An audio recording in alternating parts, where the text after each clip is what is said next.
Vacancy हर राज्य निकालता है और लेकिन इन सभी राज्यों में एक बात कॉमन है, एग्ज़ाम आता है, एग्ज़ाम होता है और पेपर लीक हो जाता है।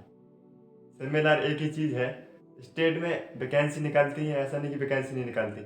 हर महीने में कम से कम 2 से 3 वैकेंसी ऐसी निकलती हैं जिनमें लगभग 10 से 15 हज़ार बच्चों के लिए पार्टिसिपेट करते हैं बच्चे।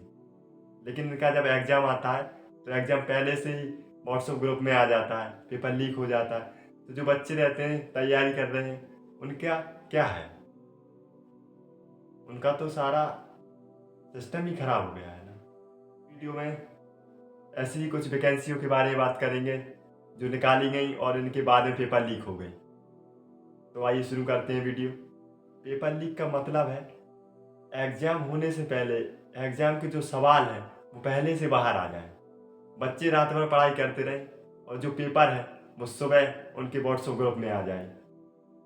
तो सोचिए जो बच्चे मेहनत कर रहे हैं उनके साथ क्या हो रहा है। कहावत है हमारे बुंदेलखंड में, वैसा ही हो गया है कि मेहनत करे बैल और फसल काटे को ग्वाल। तो हम कुछ ऐसी ही वैकेंसी देखेंगे 2014 से 2025 तक जो निकाली तो गई लेकिन इनके एग्ज़ाम हुए और एग्ज़ाम लीक हो गए। तो कुछ के री एग्ज़ाम हुए, कुछ के हुए ही नहीं। तो हम शुरू करते हैं उत्तर प्रदेश से। अभी 2024 में यूपी कांस्टेबल की 60,000 भर्ती निकली, पेपर हुए उनके और पेपर होने के बाद पता चला कि जो पेपर कल है वो आज शाम में व्हाट्सएप पे आ गया। तो इस कारण यूपी गवर्नमेंट ने पेपर को रद्द कर दिया और कहा कि 6 महीने बाद दोबारा से एग्ज़ाम कराया जाएगा। ये भर्ती इतनी बड़ी संख्या में थी कि हम आधा बुंदेलखंड वही में समा जाए। 60,000 भर्ती बहुत होती है।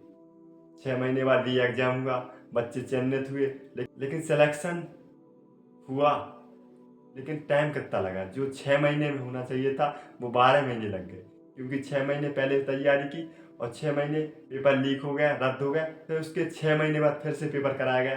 तो 6 और 6 12 महीने हो गए बच्चों के। जो बच्चे 6 महीने में निपट रहे थे वो 12 महीने में निपटे। ऐसे ही हम अपने पड़ोस में जाएं, बिहार में, तो वहाँ तो एक कहावत है, बिहार में पेपर लीक इतना कॉमन है कि रिजल्ट से पहले एफआईआर आ जाती है। ऐसे ही राजस्थान की बात करें तो स्टेट पीसीएस, एसआई एग्ज़ाम, सारे के सारे पेपर लीक। एमपी में आए तो भाई same, MP Patwari, MP constable, दोनों के paper leak. All India level पे भी एसएससी, सीजीएल, सीएचएसएल और railway, group D, NTPC, NEET जैसे एग्जाम लीक हो जा रहे हैं। एक कहावत है बुंदेलखंड में कि जब नाव में ही छेद हो तो तैराकी किस काम की। यहाँ एग्जाम नेशनल रहता है और पेपर इंटरनेशनल व्हाट्सएप ग्रुप में आ जाते हैं। तो बात उठती है, पेपर लीक कराता कौन है? इतनी बड़ी वैकेंसी, इतने सारे अफसर देखने के लिए कि पेपर लीक न हो जाए, फिर कैसे होता है? तो कुछ मेजर ऑब्जेक्टिव हैं जहाँ से पेपर लीक होते हैं। प्रिंटिंग प्रेस, जहाँ पर पेपर प्रिंट होते हैं और जो लोग पेपर लेके जाते हैं प्रिंट कराने के लिए, कोई ऐसा तो है नहीं कि 2-5 पेपर कराने हैं प्रिंट तो कहीं भी करा लो। एक कम से कम 50 लाख पेपर एक साथ प्रिंट होने हैं और उन्हें एक जगह रखना है।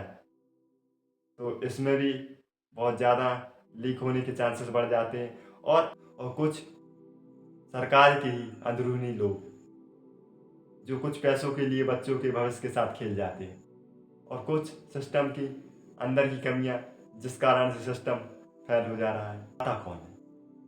प्रिंटिंग प्रेस, जहाँ पर प्रिंट होते हैं पेपर, जो पेपर लेके जाते हैं मिडिल मैन, कोचिंग क्लासेस, जो एक आप लोगों ने देखा है बड़ी बड़ी कोचिंग क्लासेस।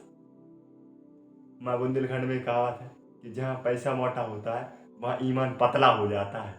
मतलब पेपर लीक हो रहा है तो स्टूडेंट्स का नुकसान कैसे है? एक सवाल समाज में घूमता है कि अगर पेपर लीक हो रहा है और दोबारा कराया जा रहा है तो स्टूडेंट्स का नुकसान कैसे है? एक पेपर लीक और 50,000 वैकेंसी, 50,000 सपनों की छुट्टी। बच्चे बोले एक साल तो निकल गया और सिस्टम बोले अगले साल फिर फॉर्म भर देना, फिर कमेटी बनेगी, फिर जांच होंगे, फिर वही पेपर लीक, कमेटी बनाई गई, कुछ सजा नहीं, कुछ नहीं, बस कमेटी बनाई गई। सिस्टम का जवाब रहेगा भाई फिर से कमेटी बनाई जाएंगी, फिर से जांच होगी, फिर से पेपर कराया जाएगा, लेकिन जेल कोई नहीं जाएगा। सॉल्यूशन क्या जोड़ा जाना चाहिए? वन नेशन वन एग्जाम, और जो दोषी पाए गए हैं उन्हें लाइफ टाइम के लिए बैन और सजा होनी चाहिए उन लोगों के पास, और उन लोगों के लिए सजा होनी चाहिए। पेपर लीक से केवल स्टूडेंट्स का नुकसान नहीं होता है, पूरे देश के फ्यूचर का नुकसान होता है। जब जब कागज बिकेगा तब तब काबिल रोएगा।